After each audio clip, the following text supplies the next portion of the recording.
Ya empezamos.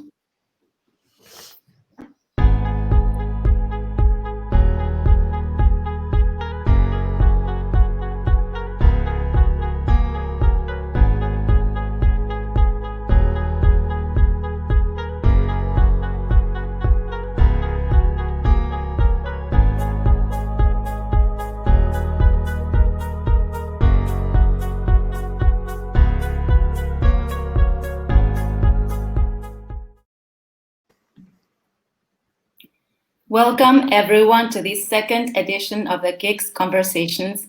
I am Soledad Duarte, Coordinator of External Communications of SUMA, and it is a pleasure to share this space with all of you. With these conversations, we want to contribute to the discussion on how to tackle educational challenges in the region, acknowledging its strengths and experiences. The KIX Conversations were created to encourage a friendly and unstructured space for conversation, where we want members of our communities to share their views on key educational challenges. Of course, we thank all the people that are joining us today on Facebook Live and YouTube.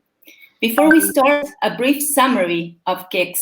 The Knowledge, Innovation and Exchange Initiative is promoted by the Global Partnership for Education and the International Development Research Center, and it gathers a great variety of actors. Its goal is to contribute to strengthening the educational systems of its partner countries. For achieving its goal, KIX relies on regional hubs in which educational leaders share information, knowledge, innovation, and experiences. Among these hubs, SUMA, together with the OECS, Organization for the Eastern Caribbean States, lead the Latin America and Caribbean hub, the KIX-LAC hub, which is integrated by 8 countries: Dominica, Grenada, St. Vincent and the Grenadines, Guyana, Haiti, Honduras, Nicaragua, and St. Lucia. We remind you that this event is being broadcasted on Facebook and YouTube, and that you're invited, of course, to post your questions and comments there.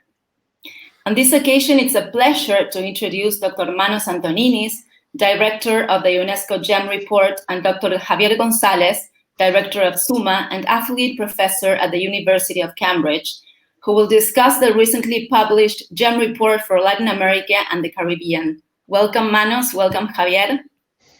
How are you? Thank you. It's a pleasure to be on a KIX event. It's fantastic to see it starting and to also see it in that part of the world as well.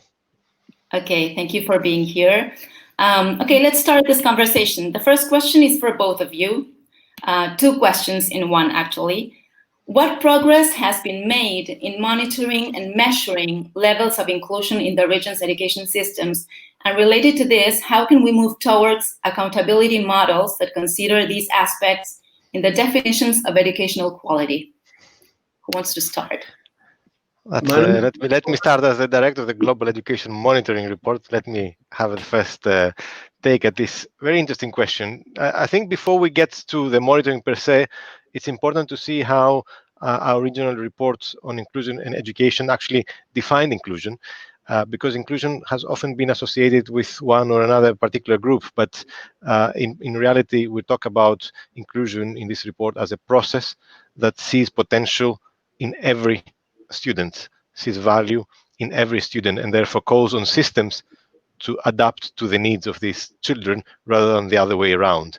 So in that sense, what data are collected and how they are collected and how they're used determines often whether inclusion itself is served. Because when we identify groups, then it's helpful. It makes those who are disadvantaged visible. It can prompt action. But if we don't do it in a careful and respectful way, we can reduce children to labels, which can be self-fulfilling. Now, censuses and surveys are really a key tool for ensuring that we have information on education outcomes at population level. And there are gaps there. For example, especially in the Caribbean, a very large percentage of the countries, I would say most countries, do not have a household survey publicly available that allows us to disaggregate education data and go to the heart of some of the inequalities in this part of the world. But also we know that there are difficult questions in these surveys. How we ask questions on nationality, on ethnicity, on religion, on sexual orientation and gender identity. These are very sensitive personal questions that can be intrusive and can trigger persecution fears. However, the region, generally speaking, has made huge progress, especially in aspects related to ethnicity. That's extremely important, but also in the measurement of disability. The model of measuring disability has caught up with the times. It's now following the social model, not a medical model, thanks to questions developed by the Washington Group, a group established by the UN Statistical Commission. And their collaboration with UNICEF on the child functioning module is very important. It has entered the UNICEF mix surveys and gives us hope that we will be able to monitor inclusion of learners with disabilities in particular well in the coming years. But let me finish with two quick observations. It's important not to just focus data of that kind, the quantitative data. It is also important to monitor student experiences, whether students feel that they belong in the school, whether they develop positive relationships, whether they are cared for. Education management information systems need to also touch on these questions, which are key for inclusion. And who is going to help us make progress? Well, governments will need partnerships with non-governmental organizations, because often they have been behind a lot of the most interesting challenges to ensuring that governments really deliver the services that they have committed to deliver. So let's not forget their role, but accountability needs to be soft in this sense, because every country has different ways of ensuring that all learners are included. So it's quite a sensitive balance to maintain. Thank you so much, Manos. Very clear. Javier, do you want to add anything to that? Definitely. Yeah, I agree with Manos is saying. I think the region has come a long way. If we look at the last 20 years in terms of development of statistics and monitoring capacity. But of course, there's a but in the way, but we have, of course, a long way to go as well. And maybe just let me point out the positive aspects of what has happened in the region. I would say, first of all, internationally, there has been quite an effort and we have to recognize UNESCO's effort in terms of generating more data, generating more statistics from the UNESCO statistics, but also from GEM report. I think the possibility of disaggregating data, such as as we can see in the website from GEM report in the case of the inequality data set. I think they're assets for the world and for the region. Now, internationally as well, we can see quite an important progress. And maybe to share that my first post after I graduated, I worked in UNESCO. And actually my job was to do capacity building in the Caribbean and Central America. So it's very close to my heart. One of the first workshops I did was in Grenada. And basically the work that we were doing with the project for regional indicators of education was to support ministries of education in basically improving their capacity to monitor education. And at that time, we did not even have, in many countries, the capacity to really know what was the enrollment rate in those countries. Because methodologically, they were not comparable, for example. I'm talking in the 2000s, very early 2000s, which makes me feel a little bit old now. I'm thinking 20 years ago. So my point is, the region has come a long way in building its, let's say, core capacity of developing statistics that are comparable. And I think that's very important, because we cannot move into very specific groups if we don't have the core. For example, if we don't know how many are, what's the percentage of dropouts in the system, which is quite a general but very important statistic. So first of all, I would say we have come a long way in strengthening our own statistics systems.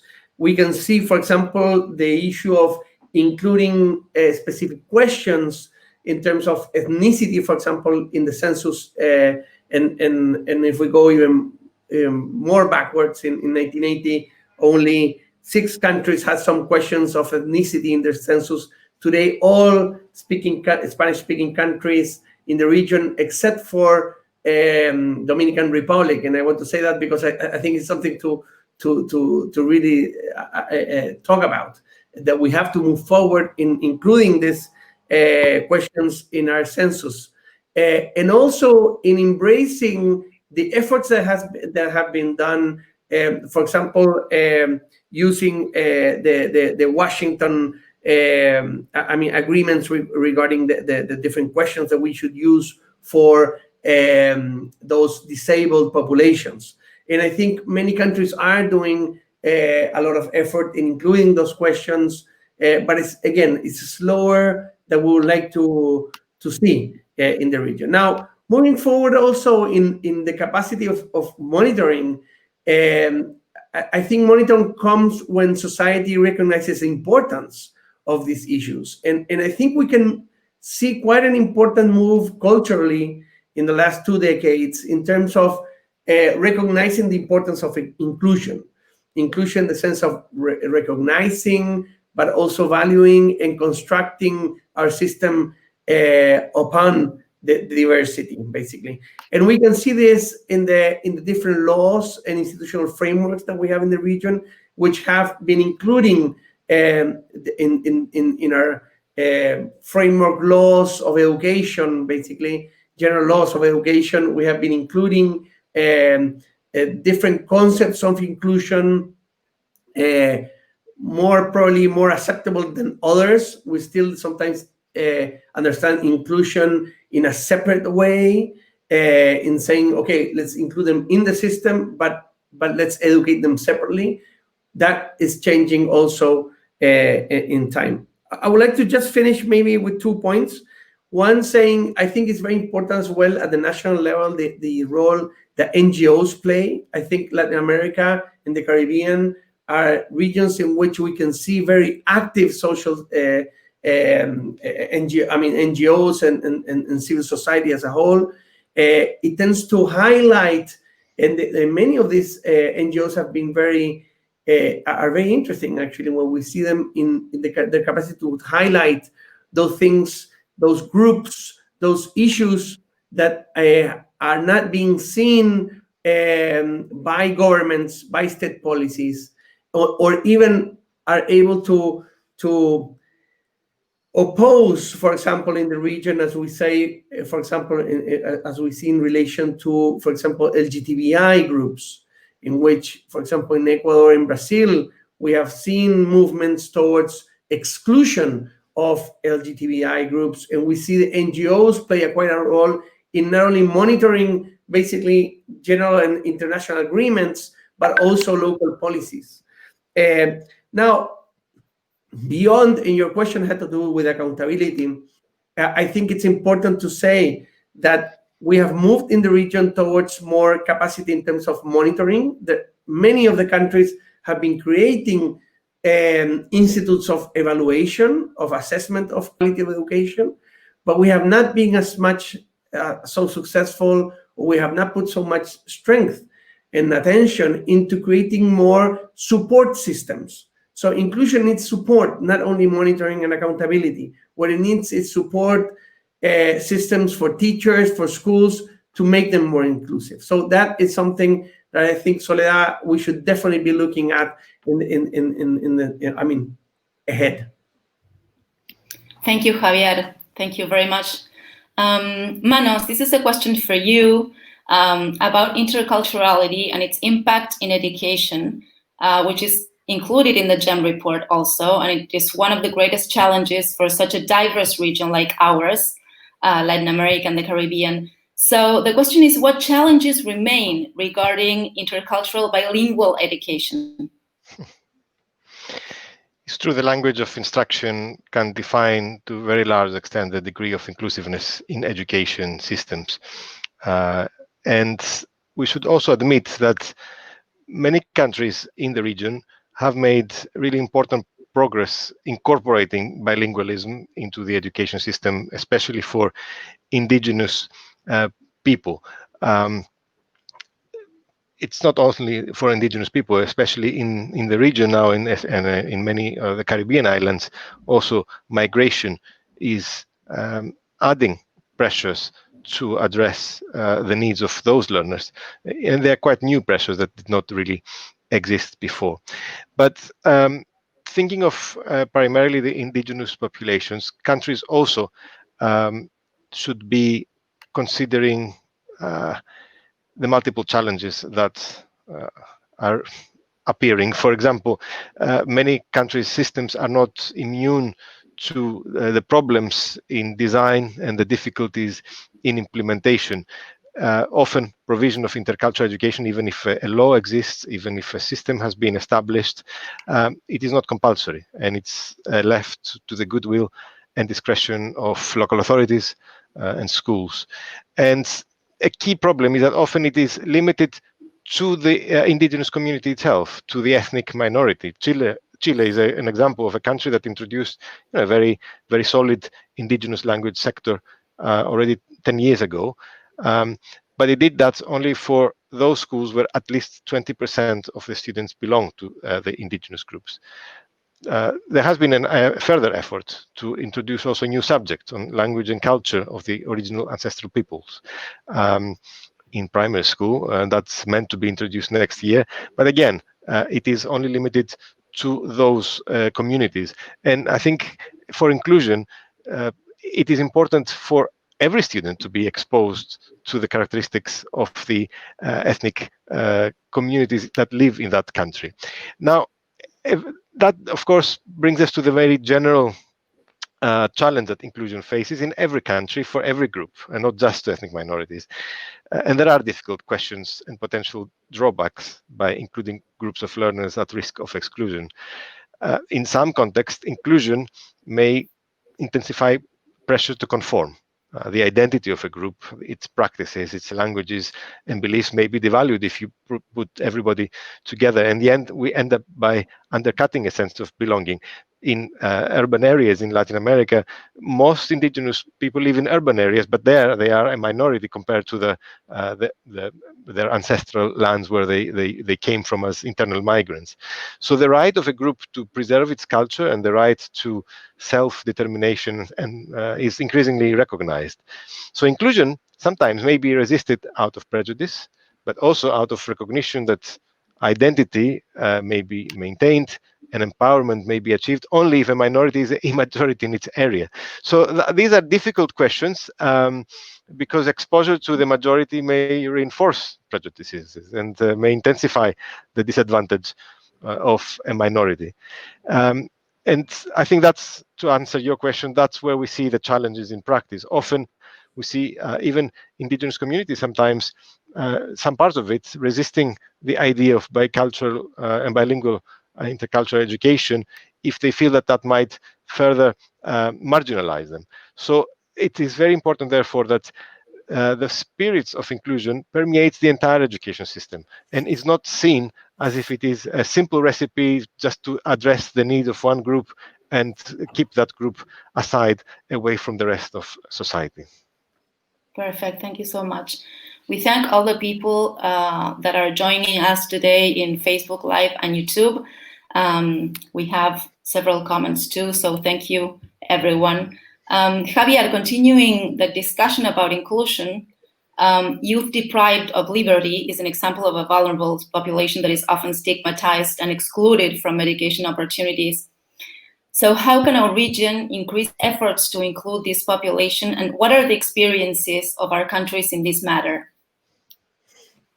Thank you, Soledad. And I think when we talk about inclusion, of course, there are many groups, but probably one, such as the youth deprived of liberty, it's one of the most excluded groups in society. Churchill used to say that actually the degree of civilization of a society could be measured by how it treats its prisoners. So in that sense, it's a difficult population because basically we tend they're totally invisualized. Basically, jails and prisons are usually outside cities in many cases, and therefore we tend not to see them, what's happening. But in Latin America and the Caribbean, we have 27,000 youth imprisoned in the region. 30% of them, despite the fact that they are under the monitoring and the care of the state, are not being provided education. And I think that's very important, because one thing is to be deprived of your right to liberty, but this does not make for losing your right to education. Those are two different things. And of course, imprisoned youth do not lose their right to education. And so therefore, there has been, again, some progress in the sense of the rules of Beijing, of the Havana, etc. But still, probably this is a population which again has been widely forgotten in a way. In many countries, for example, some surveys show that up to 70% of children, basically they're children, but the youth, they declare having been subject of violence within the prison. And again, that's something that should really concern our societies. These are youth that, of course, are among the most vulnerable. And many of them, of course, have interrupted their trajectories of education. Just to put a case, in the case of Honduras, which of course is a country together with El Salvador among the ones that have highest levels of crime per million, etc., and imprisoned youth. Only 6% of this youth reached and completed secondary education. So it's really we're talking a very vulnerable population here. There are several problems that we should address if we want to make this more inclusive. One has to do with, of course, training teachers. What we see in the different case studies that we did for GEM report is that teachers themselves declared the fact that they were not ready to, basically to prepare to teach in such a diversity and difficult environment. What we received from these teachers, basically the difficulty has to do with not only academic issues, but also with a culture of crime sometimes that it's within prisons that we have to change. And that latent violence within the prison is something that teachers and students, of course, see as something harmful for the process of their own education. So something has to do with, we have to do in terms of training. The other one has to do in terms of infrastructure. In many cases, there isn't enough infrastructure to properly educate all children as we would do in a regular school. And therefore, children receive only, they only receive their classes only some days a week within within the year, basically. So they're not receiving from Monday to Friday, but basically only a couple of days a week, or even in some cases once a week for a couple of hours. So infrastructure becomes important. And of course, the curriculum as well, the adaptation of the curriculum to make it more pertinent and more relevant for this group, I think it's quite important. Just to say, we have an opportunity. Our data, and we mentioned this in the report, increasing education in some programs, we see that it has the capacity of reducing up to 13% the amount of youth that re-engages in criminal activities.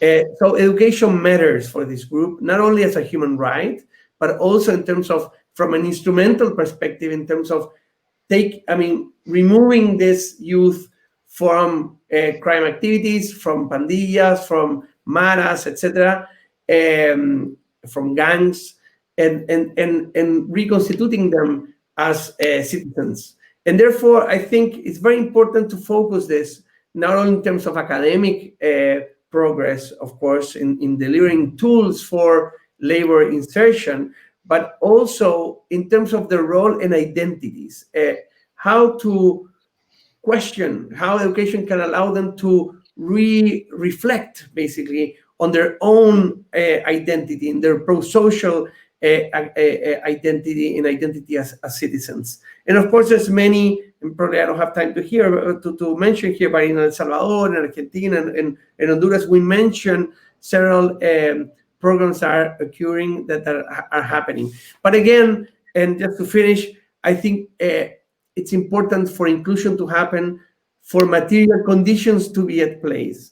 We, in our study, we detected, for example, that children in El Salvador, which are in prisons, receive 47% of the funding that would go to a regular children, a regular youth in teenager in the school system. So basically, not only they have more deficits and more issues to be taken care of, but also they're receiving less support from the state, and that is something we should be reversing, definitely. Thank you, Javier. I want to underline something you said, that education matters in all contexts, right? Thank you so much. Manos, the COVID-19 pandemic highlighted the structural problems of inequality in the region. And more specifically, and talking about gender parity, the report shows how gender roles and social expectations can influence school disengagement, depending on social-cultural contexts. So can you give us an outlook of this topic of gender parity, and how can it impact on our educational systems? I'm not sure if you want me to bring the issue of gender equality through the lens of COVID-19. Unfortunately, COVID-19 is, of course, an evolving crisis, and one whose consequences we might not be able to properly assess for a number of years. The problem, of course, that we have seen primarily is the problems of access to the right technology and communication technology and infrastructure. We have seen, of course, we know, for instance, that countries all over the region have engaged in really amazing efforts to continue education through distance learning. But many countries in the region also started from a very weak starting point, with barely half of students actually having connection to the internet or having an appropriate device at home before the crisis began. Of course, things have moved rapidly under the pressure of recent events, but that does not, should not detract us from the fact that even if the region was perhaps in the best position in reaching students, an estimate from the joint UNESCO, UNICEF and World Bank survey that has been supported by GB, in fact, show that 91% of students were potentially reachable. In reality, millions of students are left behind. But you're right in saying that actually it's also about roles, because it's true that the region, Central America and the Caribbean, are among the countries that, unlike other parts of the world, in secondary education, gender disparities in secondary education in particular are primarily at the expense of boys. It's boys who are being left behind, and many of these issues are related to those that Javier was referring earlier. Those issues related to crime and many disadvantaged youth being absorbed by these extremely difficult pathways and trajectories in life from which it's very difficult to disengage. But gender parity and gender equality is not just about these immediately observable characteristics of education trajectories. It can be actually far more nuanced, and it's about gender roles and gender perceptions, and discerning those, of course, is very difficult. The big problem we have, especially from our side as monitoring reports and contributing to the monitoring of the agenda, is that a lot of our information systems have in fact collapsed. Much of what we are saying depends on information that was collected before the crisis, What is being collected now is often based on impressions, which sometimes may be well informed, sometimes may not. And at the end, a key source of information is what is replacing the traditional household survey. As we know, for a lot of the work we do over the last 15, 20 years, we have relied on the ascendance of household surveys as tools that complement what education ministries collect, providing information on the backgrounds of families. Now, with COVID, this has been extremely difficult to continue, but some of the international organizations have been able, especially the World Bank, to continue collecting information using the samples that they already had and contacting these people through phone surveys. And I would like to refer to a phone survey of 14 to 18-year-olds in Ecuador, which showed that, first of all, those who were poorest were more likely than their richest peers to spend more time on work or household chores than on education, because this survey monitored, in fact, how young people were using their time throughout the day and night in different activities. And to come to the point on gender equality, while boys and girls were equally likely to continue their education in the morning, girls were more likely to have childcare and other household chores in the afternoon, while boys were engaged in leisure activities, which means that COVID, as has been repeatedly said, but also in matters of gender equality, is likely to exacerbate inequalities that were already pre-existing. And that's setting us back when we try to meet certain targets that we agreed by 2030 under SDG 4. Unfortunately, this crisis may be delaying that progress that was taking place before. Thank you, Manos. Javier, considering the challenges of financing education, especially after the pandemic, that will undoubtedly have a significant effect on this, what financing policies does the GEM shows us that can sustainably support the processes of inclusion in education? Yeah, the issue of funding, as I just mentioned, it's a quite important one. In the GEM report, we actually show how the region has been increasing its effort towards channeling more resources to the sector of education.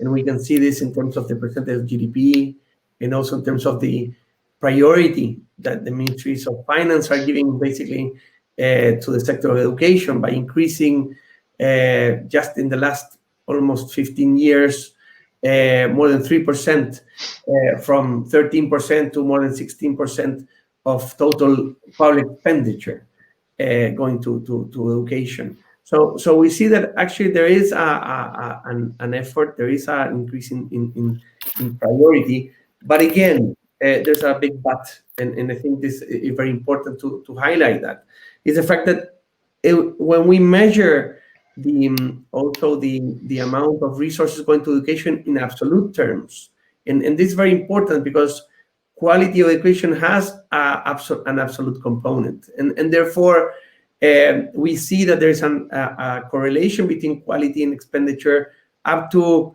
around $8,000 per student per year, and most of the region is around $2,000 per student per year.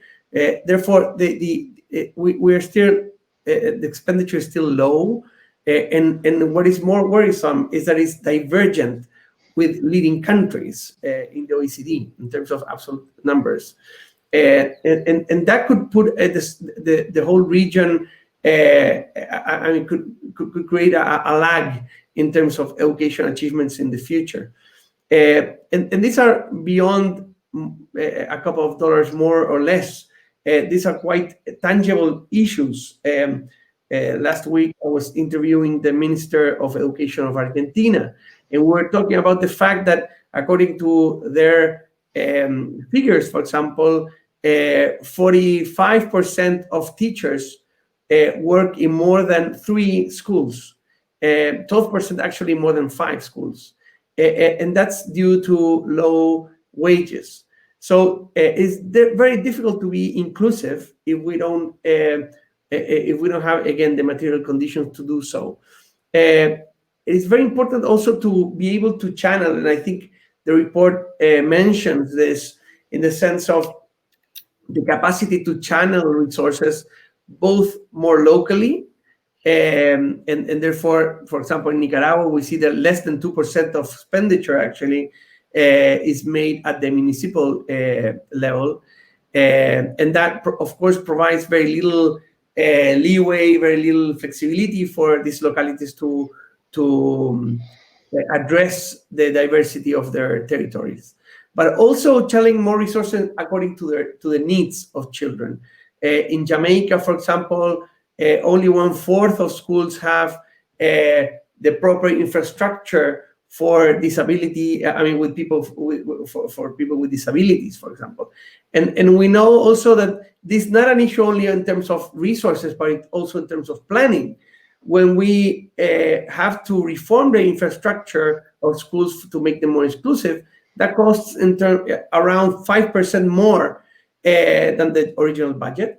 But if we plan beforehand and we construct beforehand in the design an inclusive school, that only would cost around 1%, not 5%. So the lack of planning for inclusion actually has a real cost. And I would like to also highlight certain policies in terms of decreasing the gaps that we see in the region, and maybe just to put 2 examples. One, in the Chilean case, the La Subvención Escolar Preferencial, the SEP, so it's a subsidy for low social class students. Basically, it provides more resources for those who need more, but also it creates an accountability system based on support. So basically, these resources have to go into improvement programs that are designed by the schools themselves with some support from external advisors. And that has created actually a real impact in terms of reducing the gaps. Very interesting and very important impacts, even if we include them with other reforms that have been happening around the world, such as the pupil premium in the UK. So that's one kind of reform that we could say we can make a difference by channeling more resources to the poorest and ensuring that these resources are used properly. So that's one example. The other example, which is very important, for example, for Argentina and Brazil, which are federal countries, and therefore in which we see a lot of differences and gaps between localities. But this is also true in Central America, between urban and rural areas, and in the Caribbean as well, between urban and rural areas. Is the fact of creating programs or mechanisms to redistribute resources between the territories. And in that sense, I think it's very important to see how, for example, the Fundeb, which is a fund created in Brazil, reduces the inequality between municipalities up to 12%. Again, a long way to go, but still, it's interesting to see how these mechanisms can really make a change in terms of an improvement in terms of inclusion. Thank you, Javier. It's a very interesting conversation, and I would keep on talking with you for hours, but we are running out of time. So I have some questions from the audience. This one is for Manos, Lucia from Honduras. What can teachers do to tackle inequality in the classroom? It's a fantastic question. Teachers are really the lifeline for inclusion. And I think you heard me saying earlier that there is a core idea behind inclusion. And this is that it's a process that should value the potential of every learner. Essentially, the key message for preparing teachers is that they should be prepared to teach all students. And that might sound simplistic, but actually, unfortunately, this is not how countries perceive and understand teacher preparation for inclusion. What tends to dominate is a preparation for specialists. And that is actually the wrong way to go. I think what we would recommend is, first of all, that education laws and policies, assuming that they have this broad conception of inclusion, and I say broad, and I insist because we tend to associate inclusion with individual groups. But to take the example of the Caribbean, one of the biggest problems in the Caribbean that we saw in the literature is how the transition to universal secondary education systems, so this democratization and opening of opportunities to every student, was at the same time associated with teachers harboring beliefs that some of these latecomers coming from more disadvantaged households were probably not meriting to be there. And it's a huge cultural shift that needs to happen. So education laws need to really insist on defining inclusion as a process that embraces diversity and builds that sense of belonging. Unfortunately, the language of inclusion has often been misused in policy documents to mask approaches that favor exceptions. Pre-service and in-service training systems should therefore be reviewed to ensure that inclusive principles are fully mainstreamed throughout the teacher education curriculum. Inclusion for all, without exception, should be a core element of general initial teacher education. Imparting inclusive values and not being seen as an optional specialist course that helps some teachers prepare to teach some groups. This vision of inclusion avoids categorizations that could instead lead to stigmatization, marginalization, and potentially to exclusion. So to achieve this goal, teacher training systems must deliver a more effective balance of theory and practice. We need to help teachers to learn how to be child-centered, and for that reason, peer training, professional exchanges through learning communities, resource centers, connecting mainstream and special schools in the case of children with disabilities, mentoring, team teaching. All these are approaches that really need to be defined. And teachers need to be led by head teachers who have also been trained. And there are very few examples of solid preparation systems for head teachers who are the ones who should really instill an inclusive ethos in schools. These are lacking in many countries. And ultimately, we need to have governments that meaningfully engage teachers and their organizations, as well as parents and community organizations, especially those that represent groups at risk of exclusion.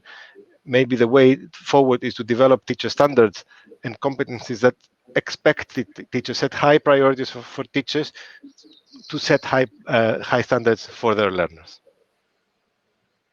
Thank you, Manos. I have another question, in this case for Javier, from Colombia, regarding the issue of youth deprived of liberty and financing, both issues. Economic resources destined to education in this group is lower than in others. What can our nations do to narrow the gap, and would this be a solution? Yes, I think, again, your question, we have to see it from the macro perspective. I think we need to increase the expenditure for education for all children and adolescents.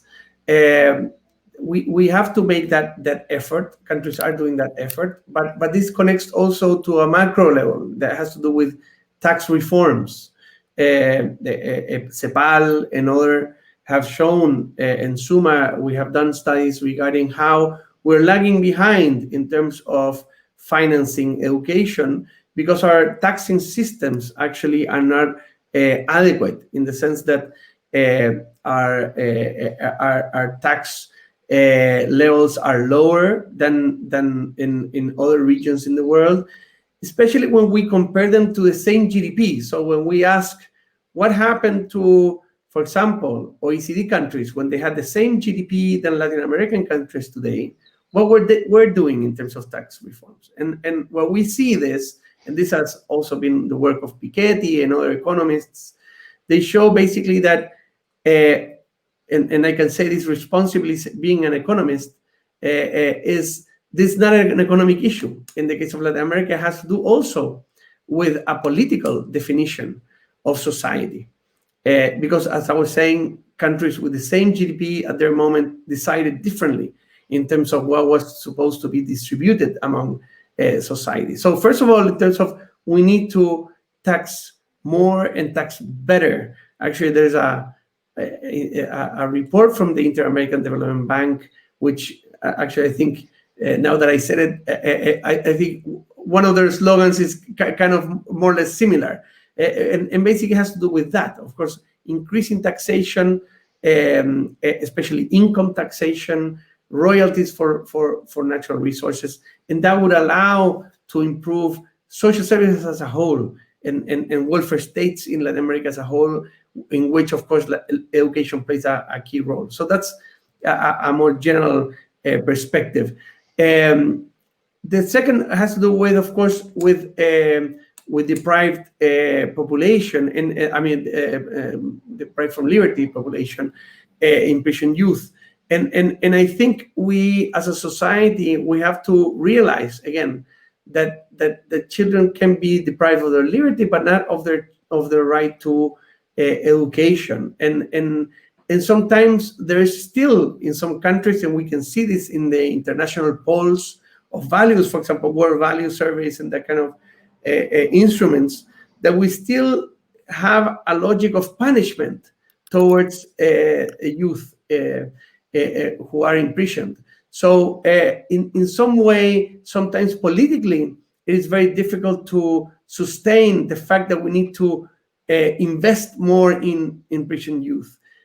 Sometimes it's seen as something absurd because people are saying, well, they're creating harm to society, and now we have to even pay more taxes to increase their well-being in prisons. But actually, it's the other way around. It is society that has failed these children, youth, and basically, as I was showing, it is society that has deserted or has allowed these children to drop out and have not provided the proper conditions for including them in the educational system. So there's a cultural issue, which of course has an impact in the political discussions to increase this. I think awareness, it's a key issue that we have to take into account. Advocacy plays a key role in these issues, and as we as society start understanding that these children, again, they're probably most of them are not for the fault of their own, but actually because of the lack of the lack of inclusion in our societies, the most unequal region in the world, actually. So then we will start changing this basically this criteria for distribution of resources, I think. Thank you so much, Javier. Okay, thank you. We are reaching the end of this conversation. Thank you, Manos. Thank you, Javier, for your participation and contributions, excellent contributions. Thanks to the GEM Report team and to all the organizations that made this possible, the Global Partnership for Education, the International Development Research Center, the Organization of Eastern Caribbean States, and to all the SUMA team involved in this initiative that is so important to continue thinking and discussing educational challenges in the region. We invite you to follow our fan page in Facebook to receive information about our events, news, and activities, and to visit the GPE-KIX website, which is gpekix.org. You can also follow the GEM Report on Twitter, Instagram, YouTube, and Facebook. You will also find KIX Hub in Facebook and YouTube, and you can follow SUMA in all our social networks and visit our webpage, which is sumaedu.org. Again, thank you very much for joining us today and sharing this conversation. Thank you. Thank you.